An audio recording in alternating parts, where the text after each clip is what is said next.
Y antes de ir con las opiniones para arrancar la mesa con el querido Jaime Hernández y el querido Paco Cruz, el que también dejó muy ardidos a los miembros de la oposición ahí en el Senado, en la permanente, es el diputado del Partido del Trabajo y próximo senador de Morena, Gerardo Fernández Noroña. Potente como siempre su discurso.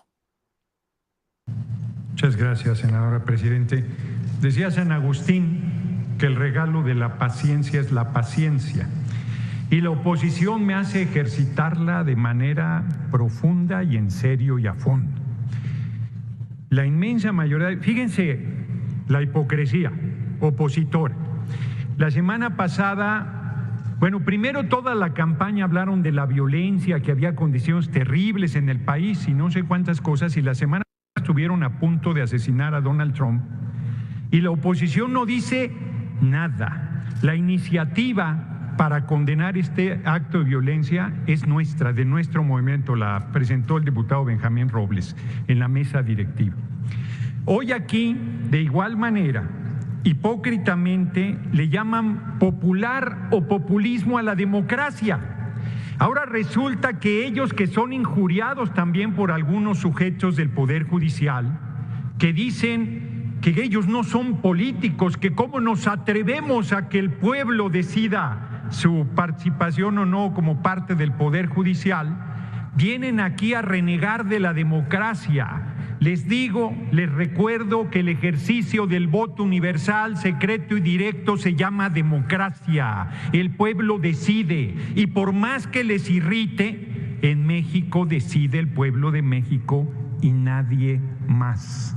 Dice el compañero presidente que los políticos nos repetimos, y yo lamento tener que repetirme en esta tribuna, pero se los vuelvo a decir porque les entra por una oreja y les sale por la otra. Francisco Zarco, en el siglo XIX, cronista del Constituyente 1856, el pueblo elegirá entre los abogados más dignos, y abogadas ahora será, y más honrados y honradas, entre los seres humanos íntegros que son la gloria de nuestro foro por su rectitud y por su fama inmaculada. Y si por alguna vez se equivoca mandando un imbécil a la corte como suele mandar las otras partes, no hay ninguna alusión hacia ninguna parte opositora. La elección y la renovación son excelentes garantías. Los buenos serán reelectos, los malos no se perpetuarán en la magistratura y habrá un estímulo a la probidad sabiendo que todos están vigilados por la opinión pública y sujetos a su fallo. Les reitero que el presidente de la Corte, el más grande presidente que ha tenido el país, Benito Juárez García, fue elegido por el pueblo de México. Y ahora vituperan, reniegan, descalifican, injurian. No entendieron el 2 de junio la decisión del pueblo. Siguen regateándole a la ciudadanía el derecho a decidir el Poder Judicial. Y ahora además, por peteneras, ese ministro Luis María Aguilar, que ha tenido guardado en su escritorio por casi un año el expediente del pago de impuestos de Salinas Pliego, dice que por qué no se eligen a los secretarios de Estado, porque vivimos un régimen presidencialista y el poder ejecutivo se deposita en solo ser humano, quien está en la presidencia de la República. En este caso será nuestra virtual compañera presidente Claudia Sheinbaum Pardo. Que un ministro de la Corte demuestre un nivel de ignorancia de ese tamaño del marco constitucional es espeluznante. Pero les aplauden porque los propusieron la caterva del PRI y del PAN, que hoy son minoría. Dicen, escúchenos, pues si los escuchamos hasta el hartazgo, hasta la náusea. El problema es que no quieren discutir con seriedad. El problema, fíjense cómo son de ignorantes o de perversos o de ambos. Es que están sobrerepresentados. Todo régimen político que no sea de representación proporcional pura se sobrerepresenta. Y si tuviésemos un régimen electoral como el de Gran Bretaña o Estados Unidos, tendríamos el 93% del Senado y el 85% de la Cámara de Diputados, y el régimen mixto atempera la sobrerepresentación. Pero como no les parece, fíjense, nos van a bajar del 95 a 2/3, del 93, del 85 a 2/3, y no les parece suficiente. Quisieran ponernos en el 62%. Pues están diciendo patrañas. Es el régimen que ustedes instauraron, es el régimen que no quisieron cambiar.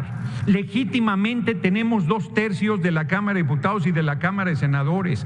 Vamos a hacer las reformas y estamos abiertos a las propuestas para resolver las dificultades que una reforma de este calado implica. Pero no estamos abiertos a su defensa de lo indefendible, no estamos abiertos a sus lamentos, no estamos abiertos a su absoluta pérdida de la ubicación en la realidad que les dio el 2 de junio el pueblo de México. Termino, porque la coalición electoral, que no es coalición, son candidaturas comunes, terminó el 2 de junio.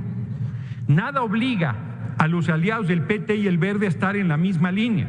Nos obliga el compromiso, la consecuencia, la congruencia, pero son fuerzas políticas diferentes. Concluya.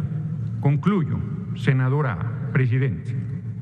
Entonces, ¿de dónde sacan que la sobrerepresentación de 8% tienen que aplicar a la coalición? De mentes torcidas y enfermas como la de, ¿cómo se llamaba el expresidente del INE? Ya hasta se me olvidó, de Córdoba, Lorenzo Córdoba, o su monaguillo Ciro Murayama. Bueno, lo que tenemos que oír, lo que tenemos que escuchar, lo que tenemos que tolerar, pero es una responsabilidad que tenemos como mayoría, la vamos a ejercer con responsabilidad y le vamos a cumplir al pueblo de México. Les guste o no les guste la medicina, el Poder Judicial va a ser elegido por voto universal, secreto y directo del pueblo de México y nadie más. Así será. Muchas gracias por su atención.